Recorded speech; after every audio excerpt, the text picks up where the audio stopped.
Maybe Jayson Tatum and Joel Embiid aren't as good as we thought they were.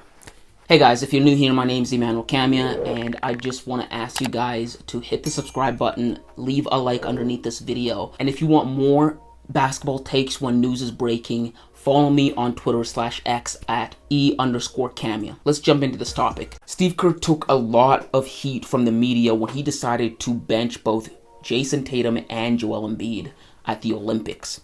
I, for one, don't think that all of the heat that he took was warranted. Here's why. Steve Kerr is a very smart coach and a very experienced coach. He has a lot of experience under his belt, whether it's from playing or being around other great basketball minds like Greg Popovich. So when he makes a decision like this, I'm inclined to give him the benefit of the doubt. And a further analysis of the situation leads me to believe that that is the right decision to make, because I think he was warranted in what he did to Jayson Tatum and Joel Embiid. The benching of Joel Embiid and Jayson Tatum actually exposed both players in many ways. First, Jayson Tatum. Now, why was Jayson Tatum benched? Well, Jayson Tatum was only benched when Kevin Durant made his return to the Team USA lineup. And so what does that tell us about Jayson Tatum as a player? Well, what that can tell us indirectly is Jayson Tatum is not as good as 37-year-old Kevin Durant right now. Or at least that's what Steve Kerr and the rest of the coaching staff on Team USA actually think. And this is obviously surprising for a number of reasons. One reason is this. If we go back to 2022, it was widely believed that Jayson Tatum had surpassed Kevin Durant as a player because at the time, Kevin Durant was looked at as an aging player. He was 35 compared to Jayson Tatum, who was still in his 20s. And then also in a fashion in which Jayson Tatum's Boston Celtics absolutely dismantled Kevin Durant's Brooklyn Nets en route to a finals appearance, in which the Boston Celtics swept the Brooklyn Nets. And it was very surprising, and no one had that on their bingo book. And then another reason is the year that Jayson Tatum just had. Jayson Tatum is coming off of an NBA championship, but when you take a step back and actually look at the situation, it makes a lot of sense. That championship season that Jayson Tatum just had is plagued by the fact that he didn't win Finals MVP. It was actually his co-star, Jaylen Brown, that won MVP. And this gave teeth and credence to the camp of people that thought that Jaylen Brown was actually the better player out of the Jayson Tatum-Jaylen Brown duo. And this dates back all the way to, again, that same 2022 season in which the Boston Celtics made their first finals appearance. Well, this iteration of the Boston Celtics led by Jaylen Brown and Jayson Tatum. In that finals against the Warriors, Jayson Tatum seemed to shrink in the bright lights of the finals. And in opposite, Jaylen Brown seemed to thrive. He seemed to have that alpha mentality, that go-getter mentality, that we're going to win because of me, but Jayson Tatum had an abysmal finals appearance. So the people that pegged Jaylen Brown as the better player actually got vindication when they finally saw Jaylen Brown hoist the finals MVP trophy. And so back to Team USA. It actually makes sense that Jayson Tatum was benched on Team USA because he may not even be the best player on his own team. And so how could he hope to be one of the best players on Team USA? You see, when you look at Jayson Tatum more analytically, you realize that Jayson Tatum doesn't really do anything the best.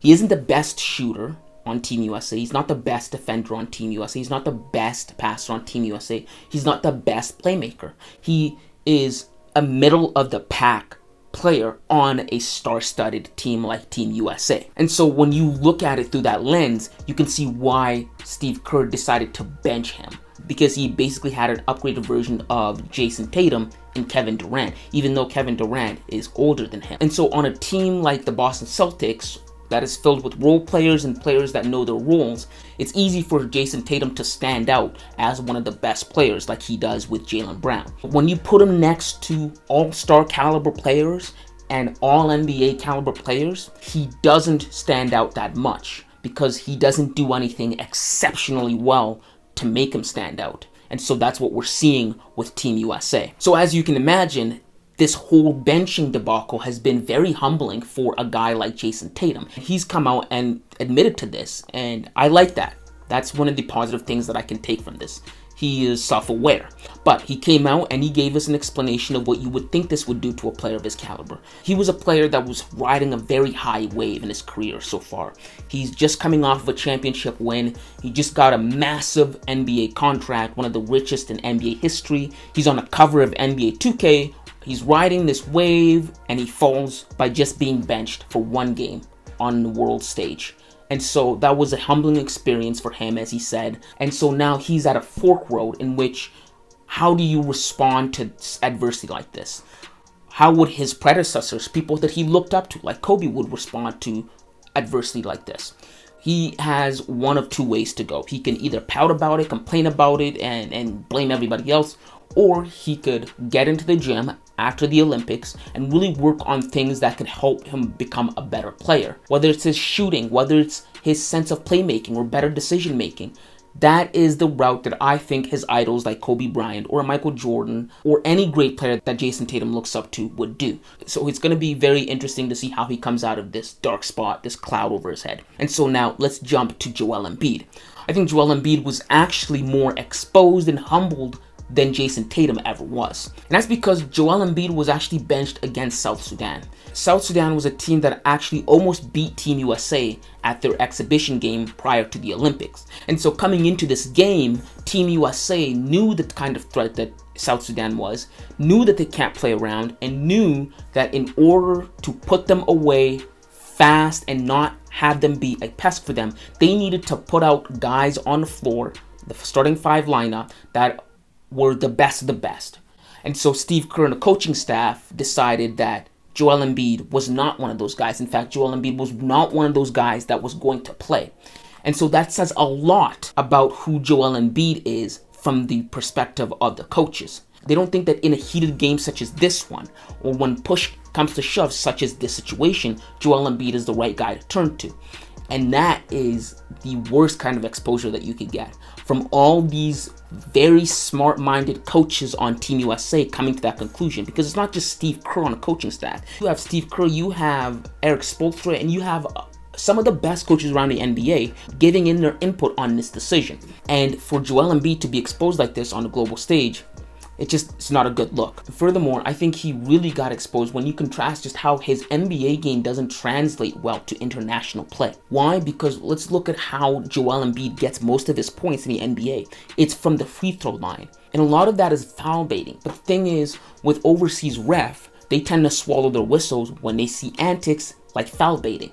They're not going to call fouls that don't look like fouls. And so what's happened is Joel Embiid, his primary way of getting points, being on a free throw line, is taken away from him. And so coming out of the Olympics, it's going to be very hard for him to beat those foul merchant allegations that he's had for a majority of his career. Also, the flopping he does in the NBA, the overseas ref aren't going for it. And the continuation of his exposure was bared out for everyone to see when he was the only player to have a negative plus minus in a game in which Team USA won by 26 points. That says a lot. You're a hindrance on a team full of star-studded players. And again, like Jayson Tatum, when you do a deep dive on this, it makes a lot of sense. On Team USA, Joel Embiid isn't getting the type of usage that he normally gets on the 76ers, in which he gets the ball and he kind of stagnates the offense in order for him to get his points, right? He doesn't fit well into a 5-in, 5-out, ball moving all around, making cuts, making passes. He doesn't fit well into that,